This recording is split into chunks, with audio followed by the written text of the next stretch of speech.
The chandeliers of Le Chateau cast diamond light across white tablecloths as Victor Ashford sat alone at his usual corner table.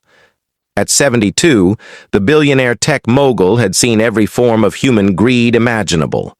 3 ex-wives, 2 estranged children, and countless friends who'd disappeared the moment his latest business venture hit trouble had taught him that money revealed people's true nature, and it was rarely pretty. Tonight was different. Tonight, Victor was conducting his final test. He'd spent the last 6 months quietly visiting this 5-star restaurant, observing the staff, searching for something he'd almost given up believing existed. Genuine kindness that wasn't calculated for profit. And he'd found a candidate, Elena Martinez, a waitress in her late 20s who'd worked at Le Chateau for 3 years. He'd watched her comfort a crying child while his parents argued, seen her stay late to help an elderly couple understand the menu, noticed how she treated the dishwashers with the same respect she showed the wealthy customers. Now came the test that would determine her future and his. Elena approached his table with her professional smile, notepad ready. "Good evening, Mr. Ashford. The usual tonight. Actually, I'd like to try something different." Victor made a show of ordering an expensive meal, the Wagyu beef, the rare wine, the chef's special appetizers. The bill would easily top $500. "Excellent choices," Elena said warmly. "I'll have that right out for you." The meal was impeccable, as always. Victor ate slowly, watching Elena work. Her efficiency, her genuine smiles, the way she remembered regular customers' preferences without checking notes. When he finished, Elena brought the check.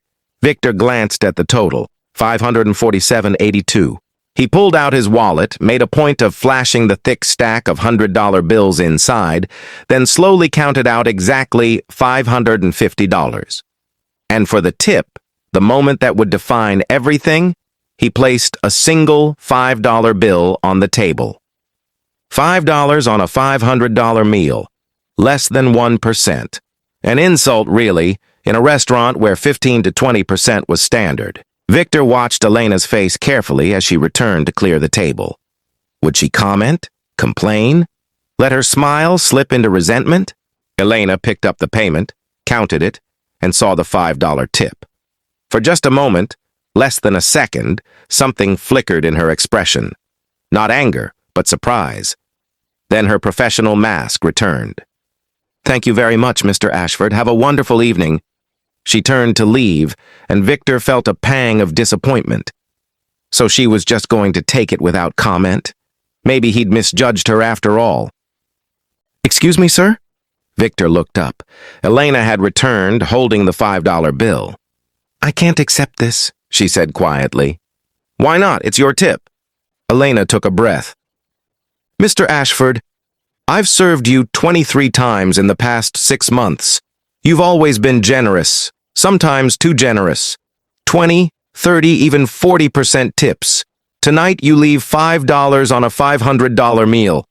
Either I did something terribly wrong, or something's changed for you financially." Victor raised an eyebrow. And if I did something wrong, I'd like to know so I can improve. But if you're facing financial difficulty..." Elena glanced around the opulent restaurant, acknowledging how absurd that sounded. "Then you need this money more than I do. I have my salary. I'll be okay." Victor stared at her. "You're refusing a tip because you think I might be in financial trouble?" "I'm refusing a tip that doesn't make sense," Elena corrected gently. "Something's wrong, and I'd rather understand what it is than take your money." The other diners were starting to notice. Elena's manager began moving toward them, concern on his face. "Elena, is everything all right?" the manager asked. "Everything's fine, Bernard. Just a moment." She looked back at Victor, her dark eyes sincere. "Mr. Ashford, in 3 years here, I've learned that people don't suddenly change their behavior without reason. You're one of our kindest regulars. If that $5 is all you can afford tonight, that's okay. And if I did something to disappoint you, please tell me so I can do better." Victor felt something crack in his chest, something that had been frozen for decades. He'd designed this as a test of greed, expecting Elena to either take the insult and resent him or complain about being undertipped. He'd never imagined she'd refuse the money out of concern for him. "Sit down," Victor said quietly. Elena glanced at her manager, who nodded permission. She sat across from the billionaire, still holding the $5 bill. "That was a test," Victor admitted. "A cruel one, perhaps, but I've found that money reveals who people truly are. I've spent 6 months watching you, Elena, watching how you treat people, how you work, how you care. Tonight, I wanted to see what you'd do when faced with what most would consider an insult." Elena's eyes widened with understanding. "I expected anger, resentment, maybe a cutting remark," Victor continued. "Instead, you refused the money and showed concern for my well-being, even though accepting it would have cost you nothing and refusing it gains you nothing." He paused. "Why?" Elena looked down at the $5 bill in her hands. "My grandmother was a waitress for 40 years. She taught me that this job isn't about the tips. It's about seeing people, really seeing them. You've always been kind to me, Mr. Ashford. If something changed, I wanted to understand, not judge. Even though $5 on a $500 meal is objectively insulting, money is just money," Elena said simply. "Character is everything, and your character has always been generous, so I assumed something else was happening." Victor pulled out his phone and showed Elena a document. "This is my will. As of this morning, it left my entire estate, $3 billion, to various charities and foundations. Not because I'm altruistic, but because I have no family worth leaving it to. My children only call when they need money. My ex-wives all have their settlements. I've spent decades surrounded by people who love my wealth, but not me." Elena listened quietly. "I've been searching for someone different, someone whose kindness isn't calculated, someone who might actually use wealth to do good rather than just accumulate more." Victor's voice grew thick. "Someone like my mother was before she died. She was a waitress too, actually. Worked herself to exhaustion to raise me after my father left. She's the reason I built my company, to give her a better life. But she died before I made my first million." "I'm so sorry," Elena said softly. "Don't be. Be honest. If I told you right now that I'm rewriting my will to leave you a substantial inheritance, let's say $50 million, what would you do with it?" Elena's jaw dropped. "Mr. Ashford, I can't." "Hypothetically, what would you do?" Elena sat back, clearly overwhelmed. I'd pay off my mother's medical debt. She has diabetes and the treatments are expensive. Then I'd finish my degree. I had to drop out of nursing school when my father died, and I needed to work full-time. And..." She hesitated. "And? I'd open a community center in my neighborhood, a place where kids have somewhere safe to go after school, where families can get help with bills or food, where people like my mother could see a doctor without choosing between medicine and rent." Elena's eyes grew bright. "Not a charity where rich people feel good about themselves, a real community space run by people who actually understand struggle." Victor studied her face. No mention of cars, houses, luxury vacations, the things most people dreamed of. Just practical help for her family and her community. "You're serious," he said. "You asked." Elena smiled. "But Mr. Ashford, I appreciate the hypothetical, but I'm not expecting anything from you. You don't owe me anything beyond fair pay for my work." "What if I wanted to leave you more than $50 million?" Victor asked. "What if I told you I'm rewriting my will tonight to make you my primary beneficiary? That you'd inherit almost everything?" Elena's face went pale. "I'd say you barely know me, that I'm just your waitress, that this is insane. Is it? I know you better than I know my own children. I've watched you for 6 months. I tested you tonight, and you responded with more grace and character than anyone in my life has shown in decades." Victor leaned forward. "Elena, I'm dying. Pancreatic cancer. I have maybe 6 months left. My children are fighting over my estate before I'm even dead. My lawyers are circling like vultures. And I realized I don't want my life's work going to people who'll squander it on yachts and parties. Mr. Ashford, let me finish.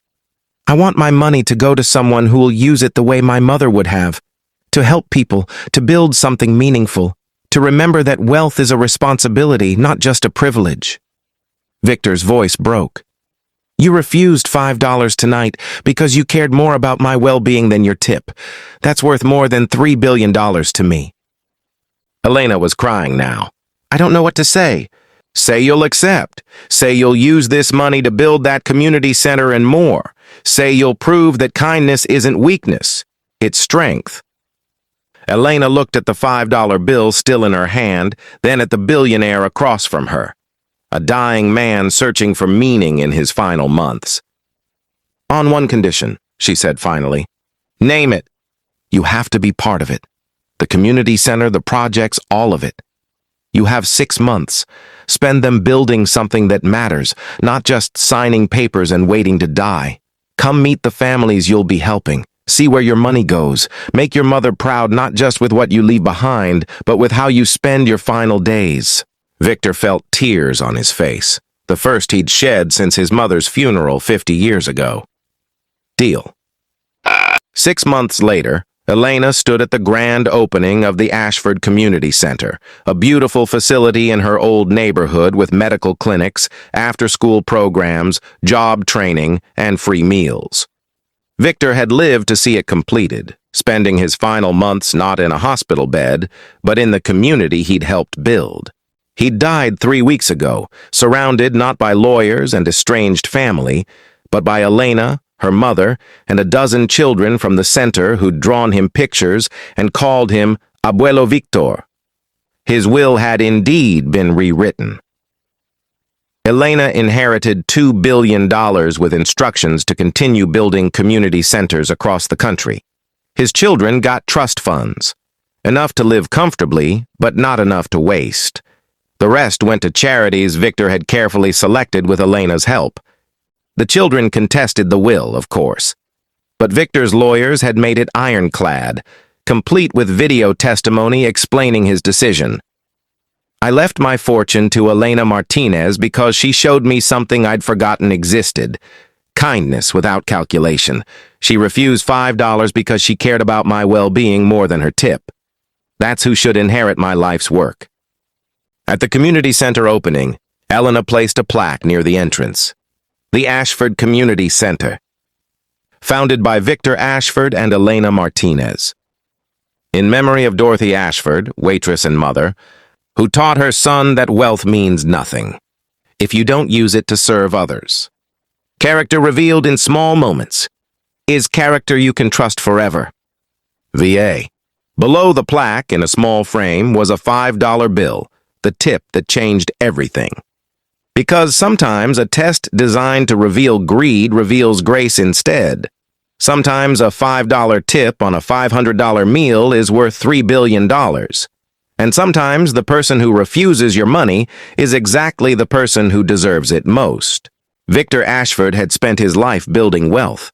But in his final 6 months, Elena Martinez taught him something more valuable: how to build a legacy worth leaving.